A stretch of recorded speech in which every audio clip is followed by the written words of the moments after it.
I want to give all praises, glory, and honor to Yahweh, Ba'ashem Yahushai, Ba'ashem Rakakodash, Brakati Yahweh, Brakati Yahushai, Brakati Yahweh, Brakati Yahushai. Yahweh is the Most High God, and Yahushai is who the world imminently calls Jesus Christ. The Rakakodash is the Holy Spirit in the Paleo Hebrew. Double honors to the elder apostles and the elders of Great Millstone, who rule well and teach well through the Spirit, Lord willing that they can continue to endure and be sincere.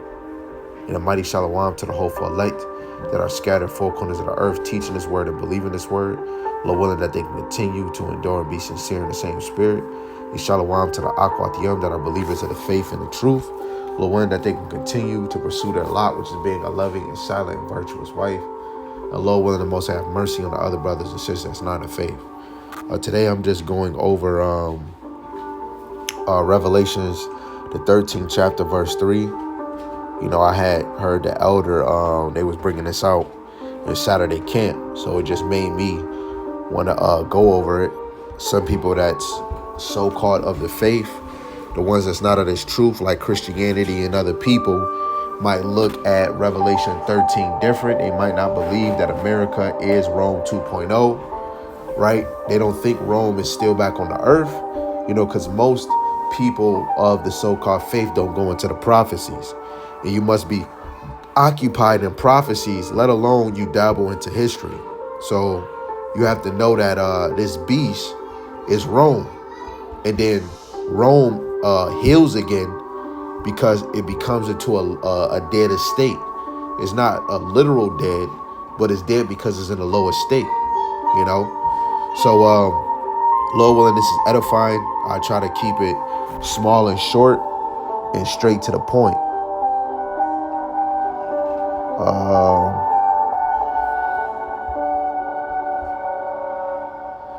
And I think I'm gonna go into a book that I'm finding by Alan Banach.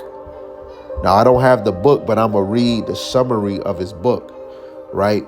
But this is what kind of pushed me to bring it out. We're gonna read what it says on Google, then we'll go into the scriptures after I go get this book. So it says, Salaki, let me make sure this is it. Okay, that is the book.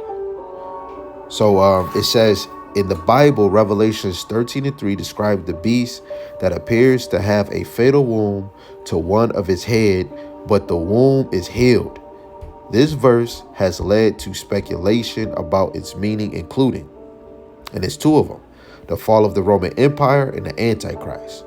The fall of the Roman Empire, the womb could represent the fall of the Roman Empire, and the healing could represent the empire's revival.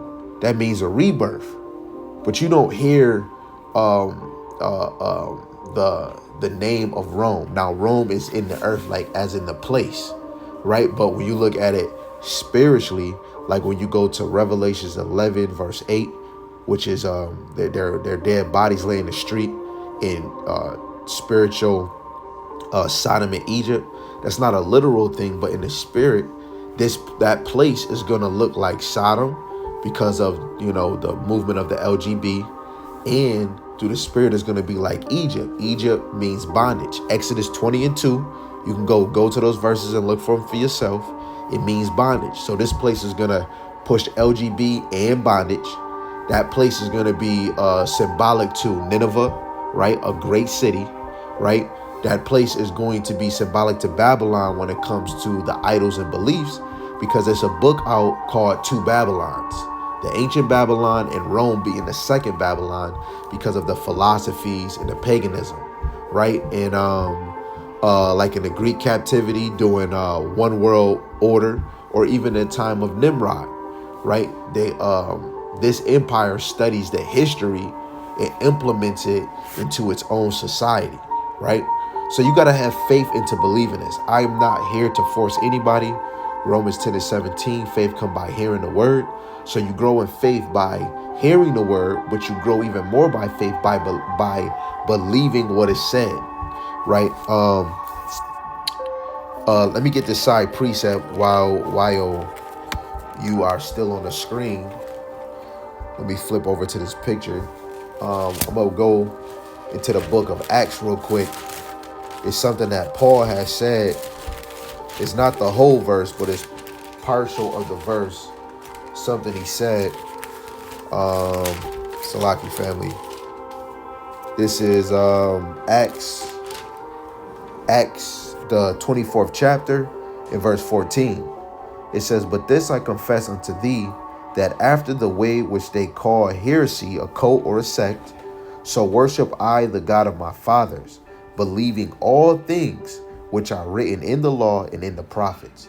So you must believe what is written in the law and the prophets, right? To even grow in faith, to grow in stature in the spirit or in the mental, right? You must believe in everything that comes in the whole volume of the book, because Yahushua comes in the whole volume of the book.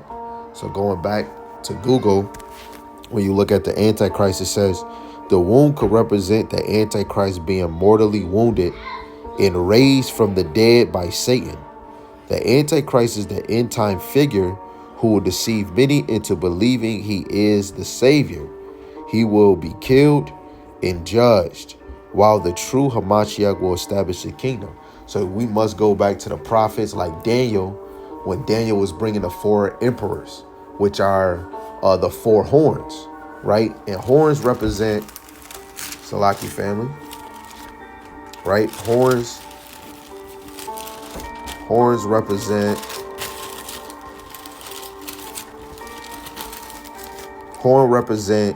a king or a kingdom or power. Daniel chapter 7 with the 4 beasts. Beast represents political power, kingdom, nation, or superpower, right? And of course, he's seeing this vision or understanding the dream as their animals, right? Just like in Joseph, when he was having interpreting the men dreams, you know, and they actually came true, right? And sometimes the dreams they might point animals, like in John the Revelator, right? He's having visions, like Revelations 13.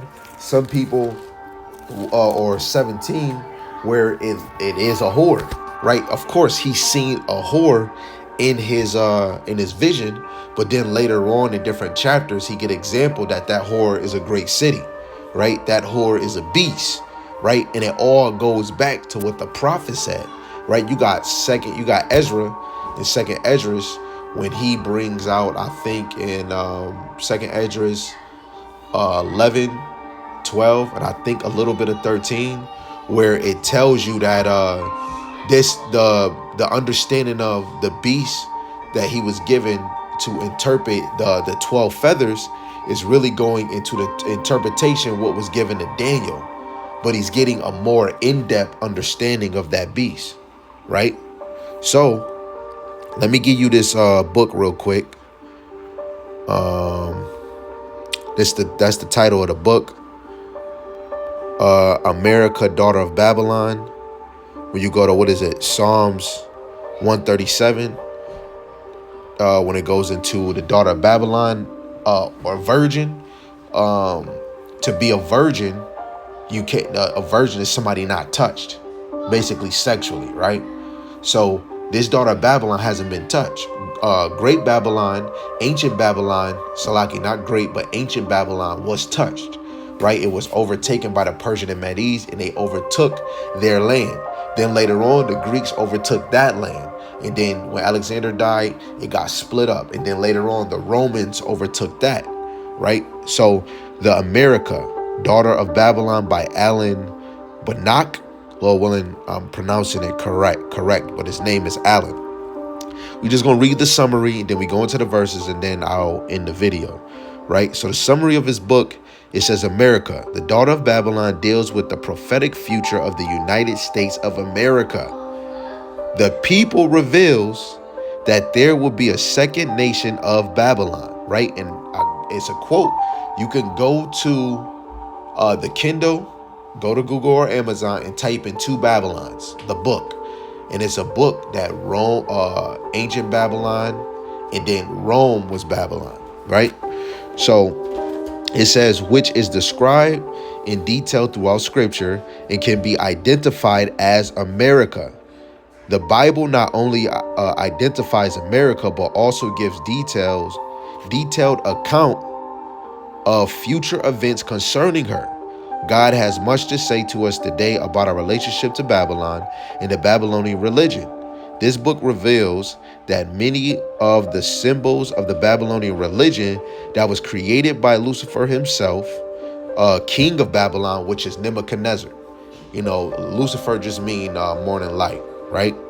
It says, are displayed as American symbols throughout her capital. The American capital itself is linked directly to the founding of Babel by its cornerstone, right? Now, I want to get, it was something I was about to, let's look up this man, Alan.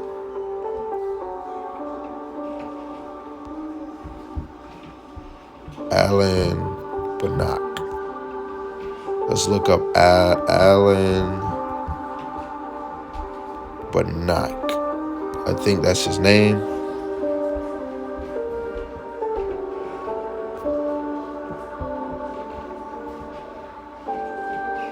So this is Alan Banach right here.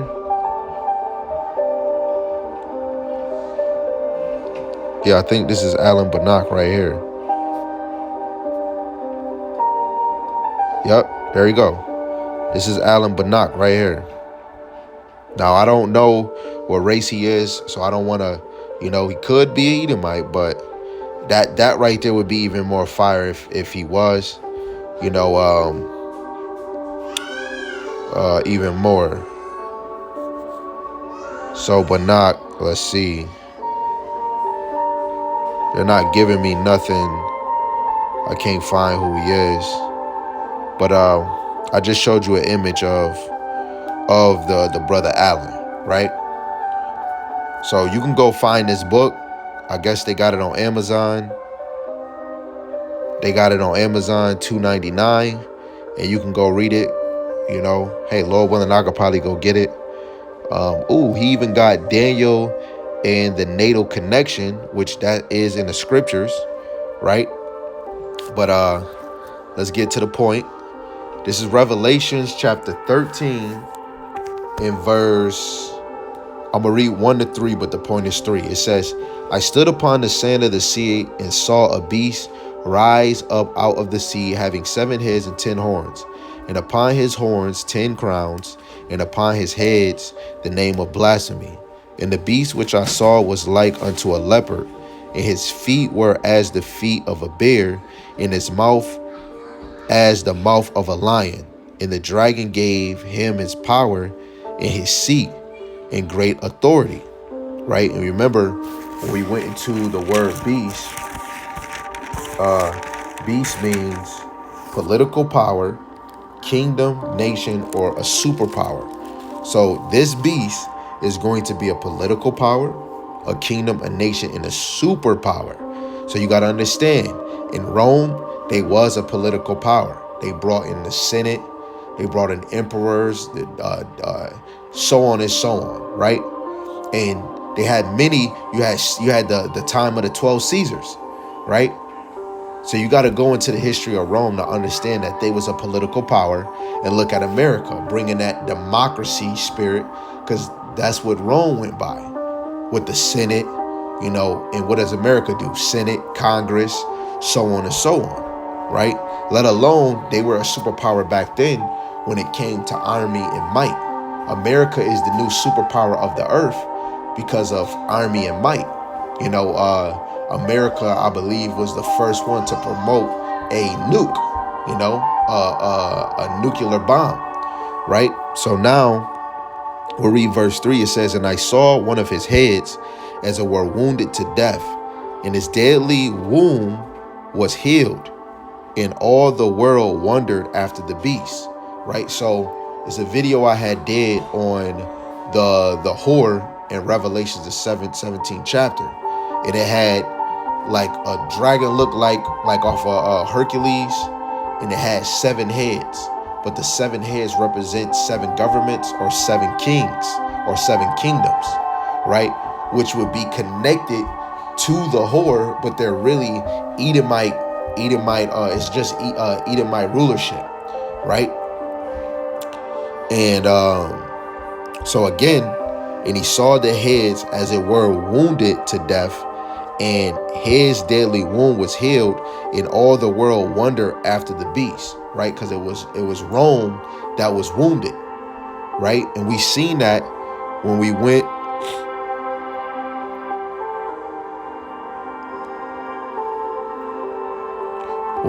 to Salaki, when we went to here, right? The fall of the Roman Empire. The wound could represent the fall of the Roman Empire, and the healing could represent the empire's revival, right? Which goes into rebirth, right? And Rome did fall, right? We have beautiful examples, even in the time of Nero, where he did that false fire and blamed it on the Christians, which was really Israelites. Then you got the time of later on 70 AD with Titus and Vespasian, where they took over our temple, right? And then continue. And when you got in the time of like the movie Gladiators, eventually at the end of Rome, blacks, or we could say Israelites started to rule at the end of Rome, right? Like you had Israelite Sartorians, right? Which some people will believe that they're of the other nations, but like Cornelius, he was an Israelite, just was raised up in a Gentile state of mind, or raised to do the custom of Gentiles, right? And look at the time that we're in now. Jake didn't have the truth for 350 years, and we all was born into the society of moving like Gentiles, following the customs. Paganism was pushed heavy in America, right? Because America was the big empire after Rome, even though the children of Israel was in the hands of Ishmael and the Africans, right? So I'm going to get these other precepts and then we'll close, right? So drop it down to verse 12 and 14.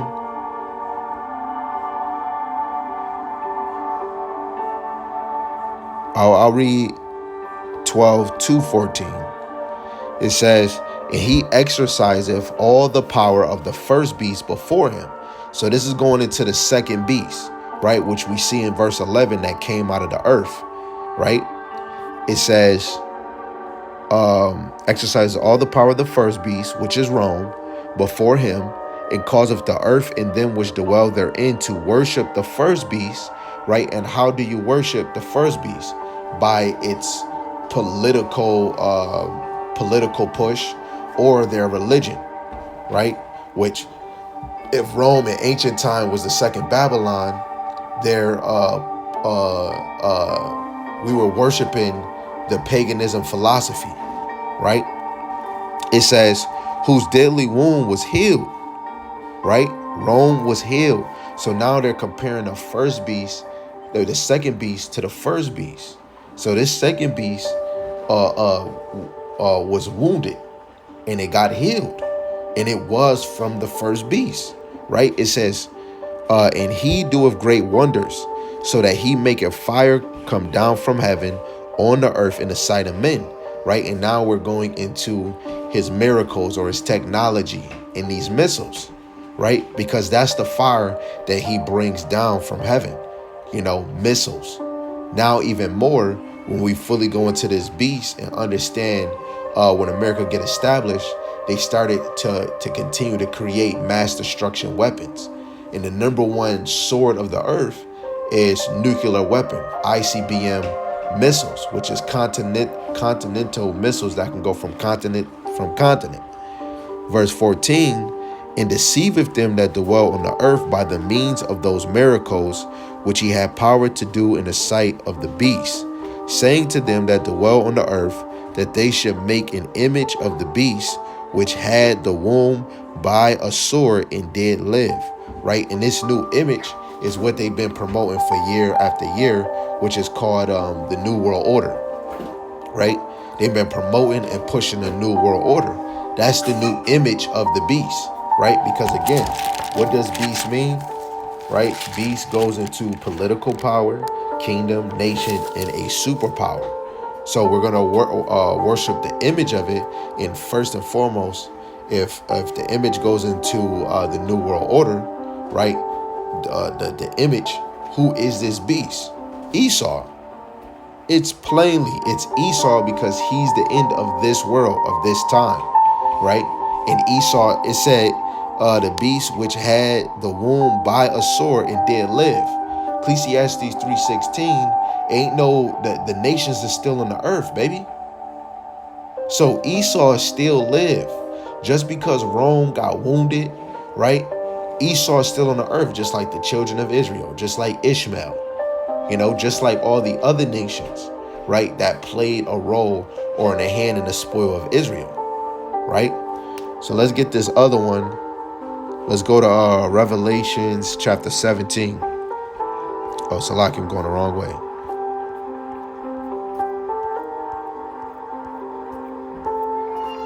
This is Revelation 17. We're going to start at verse 8, and we're going to read to 12, right? It says, the beast that thou sawest was and is not, and shall ascend out of the bottomless pit, right? That pit is a land, and that's Europe, right? Now, let me just show, because I know some people could watch, oh man, no, that's not land, brother.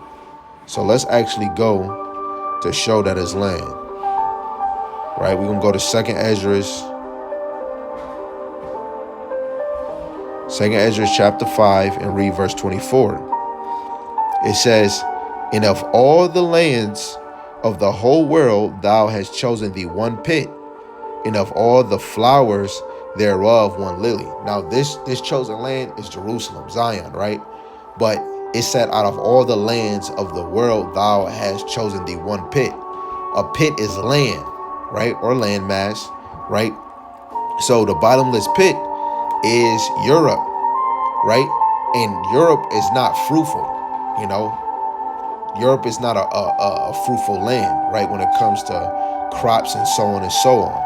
It says, and go into perdition, which perdition is condemnation, right? So the ones that's going to descend out of this bottomless pit is going to go into condemnation. What is that? 2 Thessalonians chapter 2, verse 3, right? Where it's a falling away and the son of sin, or the men of sin, be revealed. Actually, let's just read it, because I don't want to butcher the verse. Right? 2 Thessalonians chapter 2 and verse 3. Let no man deceive you by any means, for that day shall not come, except there come a falling away first. In that man of sin be revealed, the son of perdition. Right? Perdition goes into condemnation. Right? So who's fitting this role as the man of sin that's going to be revealed? Right? And it's the ruler of this beast that we're in right now in America. The ruler that was ruling Rome. The ruler that was ruling the Greeks. The ruler that is against the children of Israel when we go all the way back to Esau and his descendants. And even verse 4 make it even more plain. Who opposeth himself, opposeth and exalteth himself above all that is called God, or that is worship. Don't he tell us in Revelations to worship the beast? Right? It's only one God, and that is Yahweh Ba'Shem Yahushai. So he makes himself like he's a savior, right? So you can read verse 4, go back to it, read verse 4. But Revelation 17:18, the beast that thou sawest and is not, and shall ascend out of the bottomless pit and go into perdition, and they that dwell on the earth shall wonder, whose names were not written in the book of life from the foundations of the world. Who's not really written in the book of life from the foundations of the earth, right? Starting with Esau and the other nations, right? The children of Israel is written in it, but that starts with the elect. Those are the ones that's written in the book of life, the elect, right? It says the elect out of the children of Israel, when they behold the beast that was and is not and yet is, right? Because this beast was wounded, but it was in a lower state, right? It didn't have, when you go into Babylon and Timbuktu in Europe, they didn't have no education or military might. They didn't have agriculture, right? Because Europe wasn't developed how you can see it now, right? It says, when they behold the beast that was and is not and yet is, here is the mind which have wisdom. The 7 heads are 7 mountains on which the woman sitteth, right? Mountains represents governments, right? But them 7 heads is kingdoms, right? Which, a lot of us go into what the 7 heads are, right? I'm about to say them for you real quick. You got Greek, Britain, Germany Minor, Germany Major, the Spanish, the French, and Rome.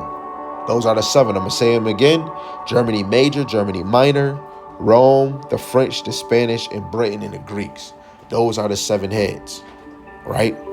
That the woman is sitting on when you read from verse 1 down. Verse 10, it says, and there are 7 kings, 5 are fallen, and 1 is, and the other is not yet come. And when he cometh, he must continue a short space, right? It says, because you got to know what's part of the 7. Britain is part of the 7, right? So when you keep going, it says, in the beast that was and is not, even he is the 8th and is of the 7. America come out of Britain. America is that 8th that come out of Britain, right? It says, and is of the 7 and goeth into perdition. He's going to go into condemnation, right? That's why America, when we go into prophecy, is going to be destroyed, completely desolate, right? Isaiah 13, I think Isaiah 14, Isaiah 34, so on and so on, and many other verses, right? Now I'll get verse 12. It says, in the 10 horns which thou sawest are 10 kings, which have received no kingdom as yet, but receive power as kings 1 hour with the beast, right? And that goes into that NATO and EU, just like the guy Allen wrote a book about Daniel in NATO, right?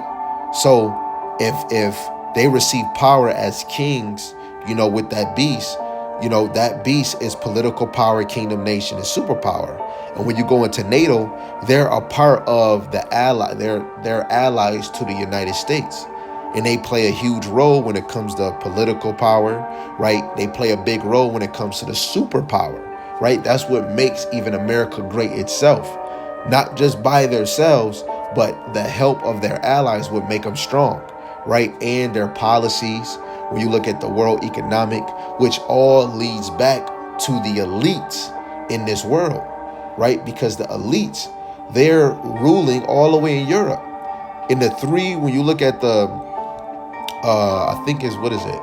Revelation 16, right? You got the 3 parts of the elites or this beast that are that's the major point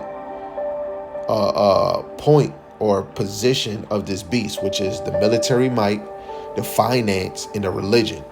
And that all goes to Rome, London, and America. America is the military might, London is the finance, and Rome is the religion, right? But this is an umbrella. You got the 7 heads, and then you got the 10 horns, right? And that all is one, right? And the horse sits above them. That's why later on in the future, these allies or the nations that's allies with America are going to be mad. Even the other nations that's against America, right? So, Lord willing, this was edifying. And for you brothers and sisters, that you can actually have the confidence and faith that Rome is that beast that revived, that healed. Because that's what Renaissance is. It means rebirth. And Rome rebirthed itself, right? But now that headquarters, just like back in Esau's area where he was living, their capital was Basra. So the capital of their power, or the face of their power, is America. I know a lot of people keep saying it's Ishmael, but you will have to show positions of Ishmael being the beast that was wounded and healed, which only in Daniel 7, you see the 4th beast having 7 heads and 10 horns. That's not Ishmael, But hey, who am I? But all praise to Yahweh Hashem Yahushai. Again, Lord willing, this is edifying to the hopeful elect. I want to give all praise again to Yahweh Hashem Yahushai, Hashem Rakakwadash. And with that, Shalom.